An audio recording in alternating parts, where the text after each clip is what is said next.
Hello, vinyl community, and everyone else watching this, especially Rossi 1973. Rossi has a contest, a 100 subs contest. Rossi should have way more subs than that. So check him out. He's a huge Elvis fan. He's getting into the Beatles. About time, man. And as a little tribute to Rossi 1973, who does not show himself. I am not showing myself. I'm doing a Rossi style video. It's my first one of these, actually. But I will show you what we are listening to, another tribute to Rossi 1973. It is the Hollywood Strings play Elvis. There you go. So that's what we're listening to right now. And for Rossi's contest, Rossi would like us to show the albums that got us into some of our favorite bands. The albums that just made it click. And there goes my camera. It was perched rather precariously. I'm going to leave that in and try to get this lined up again. It's upside down. That would explain that, wouldn't it? No edits here, folks. Alright, there we go. So, I'm going to show 7 albums. I'm going to try to do this as quickly as I can. The first one I'm going to show is one of my favorite all-time albums. It's the second album by Big Star. It's Radio City. It's just... the second I heard the song September Girls, that was it. I was done. I was in love. And I have been ever since. And that was in the mid-'80s. And ever since then, I have just been in love with Big Star. And Radio City is the album that did it for me. Next up, The Replacements. I was working at a record store, and the owner of the record store is the guy that turned me on to Big Star. His name was Friday Night Dave. He's credited on the back of the early Goo Goo Dolls albums. Check it out, he's there. Replacements Tim. This album came in as a promo copy one day, and he doesn't know this, but I played it in the store. I took it home that night, and I taped it. I brought it back the next day, and I've been in love with the Replacements ever since.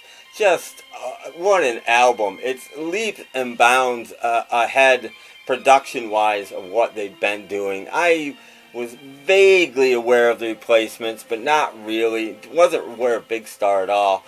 Heard the name, but this album just blew me away. So, yeah, Tim, The Replacements. Just fantastic album. Back in the late 70s, or early 80s, I heard like a 2-hour radio show on the Kinks. And I didn't really know the Kinks. I thought they were a modern band. I knew like Misfits.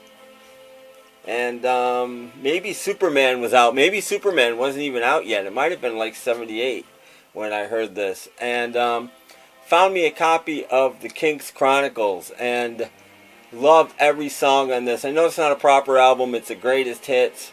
Sort of. But it's not. It's a collection of just really good songs that people ought to know. I think it's one of the best 2-record collections by any band, any artist out there.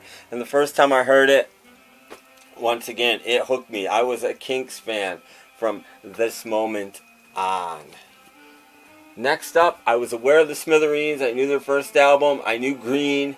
The first album I really kind of liked. Green I didn't love so much. It was a little too rock for me and not enough rock and roll. And then 11 came out, blew me away, became the world's biggest Smithereens fan, and never looked back. This album just turned the corner. Every song on here is a gem. Baby Be Good's probably my favorite, but just a fantastic album. One for the ages. Check it out. Rock Pile. I was a Nick Lowe fan. I knew Cruel to Be Kind. I really liked it. I knew I Hear You Knockin' by Dave Edmunds. I knew maybe a couple other tracks by each of these guys. And then this thing came out. And I just again, love at first sight. Love every track on this. Made me explore. There are no more Rockpile albums, but made me explore the entire Nick Lowe and Dave Edmunds catalog. And again, two of my favorite people. And Rossi, this is a British copy with a slit in the cover for the EP on F-Beat Records. I have more copies of this album than any other album, but I pulled this one out just for you in the UK. You might know this copy, actually. Cash. Of course I knew Johnny Cash. I knew Johnny Cash growing up. My father and mother were big Johnny Cash fans. Boy Named Sue. You know, all the early hits. I knew all this stuff. Ring of Fire. But I was never a huge fan until this album came out. Now, this is not my favorite of the American Recordings albums by far, but it was the first one, and it was the one that made me stand up and pay attention. And yes, I bought all the rest of them, and became a huge Johnny Cash fan for life because of Rick Rubin making Johnny Cash play the same songs over and over again for months. The Cash album. And last but not least, The Who.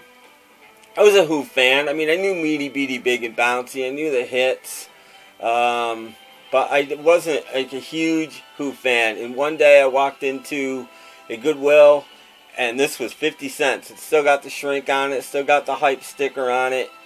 And I took it home and I played it. And I was an instant Who fan. Just... it's a psych record. It's nonsense. It's got I Can See for Miles on it. It's got an a version I don't like as much of Marianne with the Shaky Hands on it. It's got Tattoo on it. Not my favorite Who album anymore, but it spent years at the top of my Who list. And again, the album that made me become a Who fan. Well, there you go. That's it. 7 albums by 7 bands that turned the corner for me and made me a huge fan. Congratulations on 100 subs, Rossi. You deserve many, many more. I'll probably run into you in me and Mr. Mayo's chat rooms. And everybody else, thanks for watching, and take care, everybody.